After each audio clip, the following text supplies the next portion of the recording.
What's going on, movie lovers? I'm your host Joss and welcome back to Top 10 Beyond the Screen. You can now follow the Beyond the Screen team on social media. Our links are in the description below. Also subscribe and hit that notification bell so that you don't miss another video and you can hang out with me every single day because that is how everyone wants to spend their days, obviously. We can all remember what it is like to be a teen, and a big part of our teenage years were the TV shows and movies that we watched. Teen movies during the 80s had the ability to make us feel something, whether we laughed, cried, wanted to be a rebel, or wanted to fall in love. There are movies that always bring us back to our teenage years. Let's check out some of these movies with today's list of top 10 best teen movies from the 80s.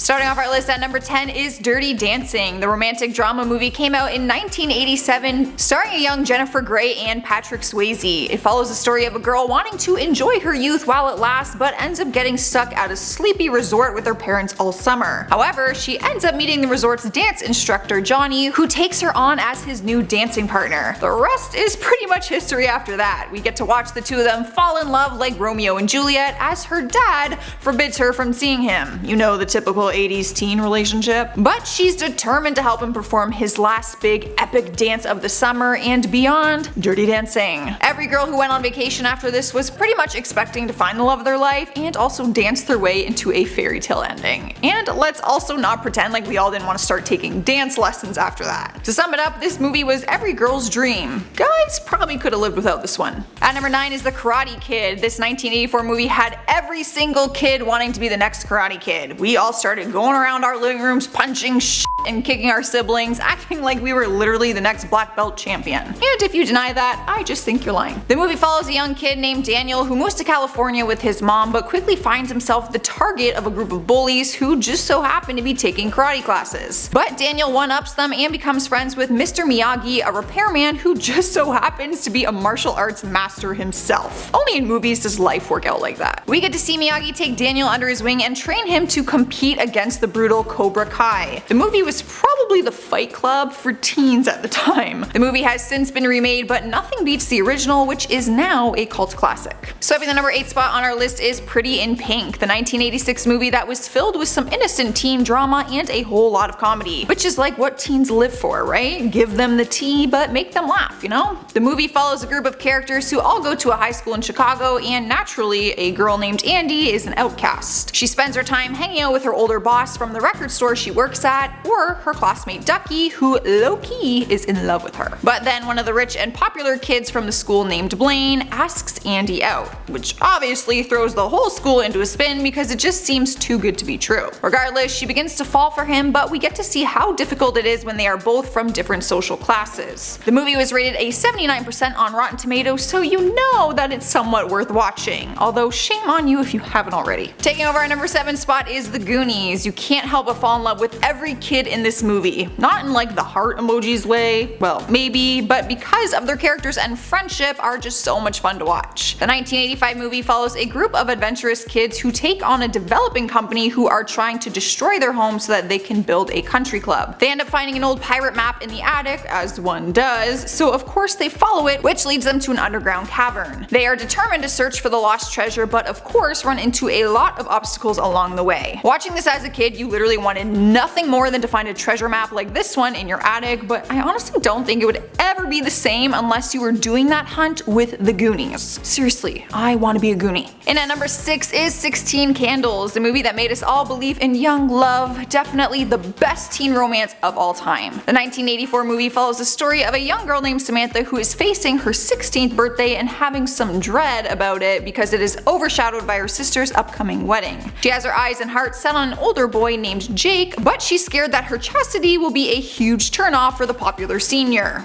I feel like we've heard this story before. But of course life can never just be that simple, and there is a love triangle because nerdy Ted has a crush on her and he's the only one who basically gives her attention, which she's just really not having. But without ruining anything, if for some reason you haven't seen it, everything works out in the end the way it is supposed to, and it's just filled with a whole lot of innocent young love. That's either an moment for you or an ew gross. Halfway through our list at number 5 is Back to the Future. Future, an absolute classic. The 1985 sci-fi movie follows small-town teen Marty McFly, who travels back to the future after doing an experiment with his scientist friend Doc Brown. They travel back to the 50s in a transformed car, and Marty runs into one mission he wants to complete throughout his experiment. He runs into a young version of his parents, so he must make them fall in love or he will basically just cease to exist. But then he also runs into the problem of having to return to his own time and save the life of his good friend Doc Brown. Basically, just goes down, you guys. That's all I can really say. But if you have watched it, then you know that already. The original movie was such a hit that it ended up turning into a series, and the third and last movie came out in 1990. People are still hoping that there will be a Back to the Future 4, and currently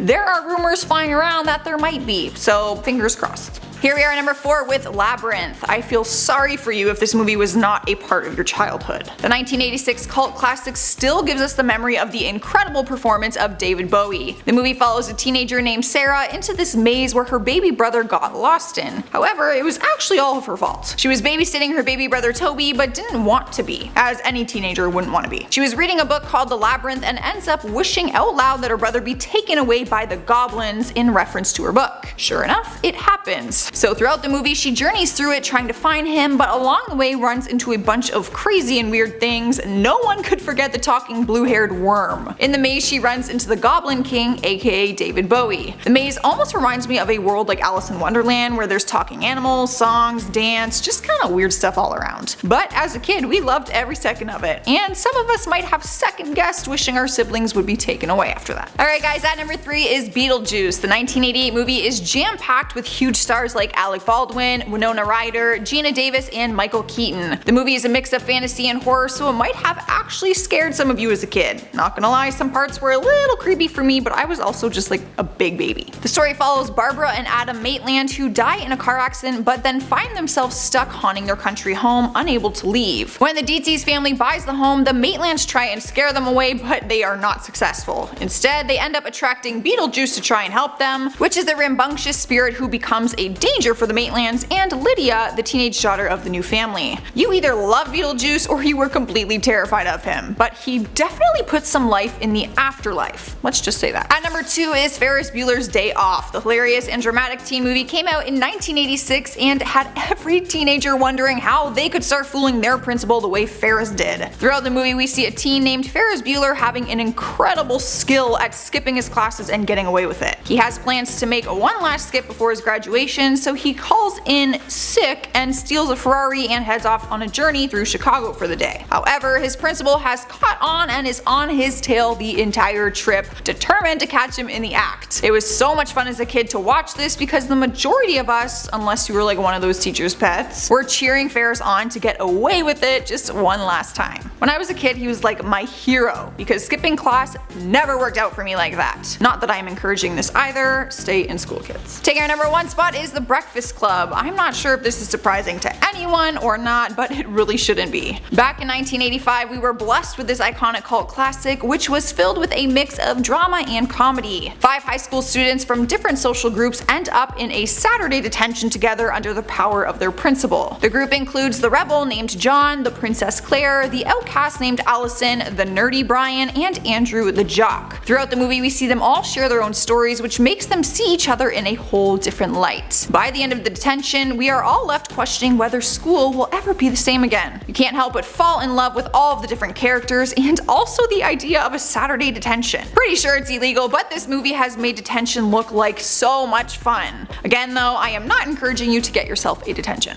Alright guys, there's our list for today. Hit that thumbs up button if you liked it and let me know in the comments what you think, and you might get a shout out in my next video. For now, let's end the video by doing some comment shoutouts from my last video, top 10 celebrities who went to extreme lengths to hide their identities. Chris Miller says, I still think Daft Punk are actually robots pretending to be shy humans. Well, that would be quite the plot twist. Gabrielle Solomon says, Jocelyn, you are Miss Universe. You deserve a crown. Well, thank you.